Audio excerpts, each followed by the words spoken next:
Foreign Minister, talk to me about regional security and what Uganda's role is to ensure there's peace and stability in the East African corridor. First of all, Peter, thank you very much for this opportunity once again to interact with you. It is true for us in Uganda, we attach a lot of importance to peace and security and stability for the simple reason that many activities are impossible to undertake if there is no peace and security. And so we attach a lot of importance to this.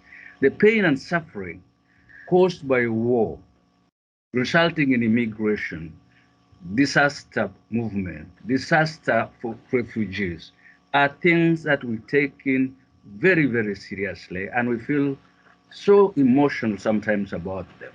This is why we take a lot of care to ensure that we get involved in activities that will engender peace and security in the region.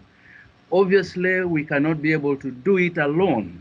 So we must be able to collaborate with our colleagues, with our neighbors, in a collective effort to bring about the desired results of peace and security in the region.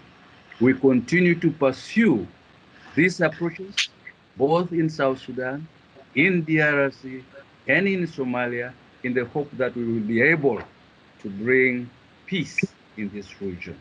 Talking about peace and security, you just mentioned the refugee situation in that part of East Africa. What is the current situation there, and how is Uganda helping to give some form of solace to those refugees seeking shelter and running away from conflict in their respective countries? You know, at this material time as we speak, Uganda is hosting 1.5 million refugees coming from South Sudan, coming from the Democratic Republic of Congo, as well as from Burundi. Our approach to refugee handling is an open door policy because we understand the pain and indignity that relocating, dislocation brings about. Peter, you know, for an African, being able to fend for your family gives you pride as a person. Dislocation sometimes takes that away from you, and you live in a sense of indignity. And so our policy is geared towards restituting dignity in the person. Well, Mr. Foreign Minister, you are here in Washington. I'm sure you are having a lot of bilateral meetings with officials here in Washington. Well, you are also aware that the White House will be organizing the U.S.-Africa Summit, in December. What are your expectations, the bilateral relations between Kampala and Washington, and your expectations of the upcoming summit? First and foremost, let me share with you, Peter, the fact that this year we're celebrating 60 years of bilateral relations and diplomatic relations with the United States of America. This, by no means, is no mean achievement. My coming here, first and foremost, is to look at how we can deepen that historical relations that we have, what other ways and means are available for us to deepen, and what new areas of cooperation we can be able to explore together. Obviously, it is interesting that towards the end of this year, we'll have the US-Africa Summit. We are looking at that summit being able to open for us new avenues to do business. We are looking at that summit being able to establish for Africa a new understanding on ways in which we can carry forward our relations with the United States. Relations of partnership, sovereignty, and relations of mutual respect.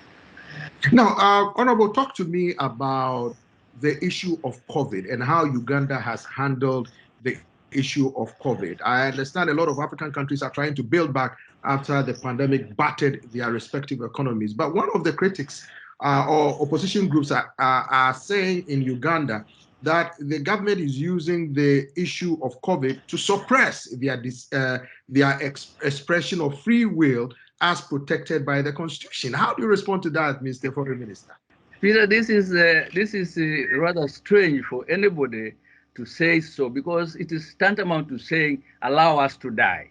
We have a responsibility towards our citizens in making sure that they are alive so that they can be able to criticize.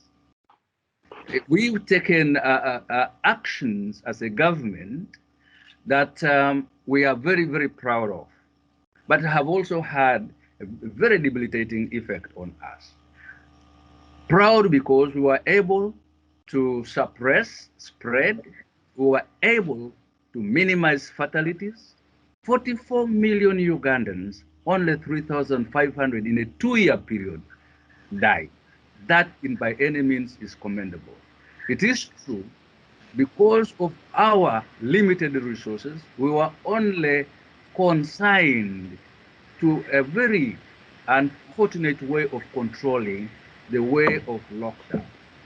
This, of course, had a very significant effect on our economy.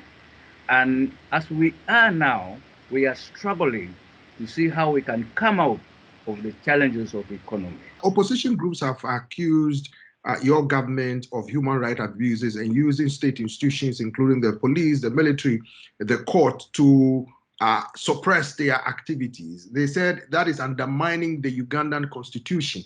When you hear such criticism, Mr. Foreign Minister, how do you respond to them? Peter, Uganda is a very robust and interesting country. The only way you can prove this is come to Uganda, either by road or by air. And the moment you land in the territory of Uganda, you will see the bustle of activity. You will see the activities of all individual citizens. The critics would like to carry out a narrative because they have nothing better to do. Mr. Foreign Minister, I've heard some people say that why is Uganda not condemning the invasion of Ukraine by Russia, and that Uganda seemed to be sitting on the fence.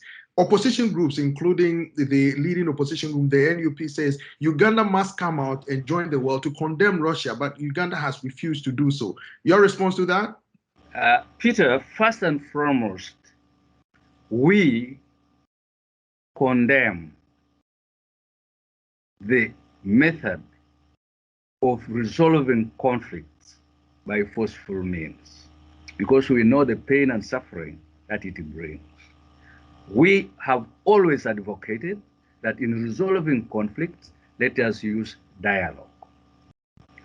The position that we are taking is simply because we seek to further the argument for dialogue.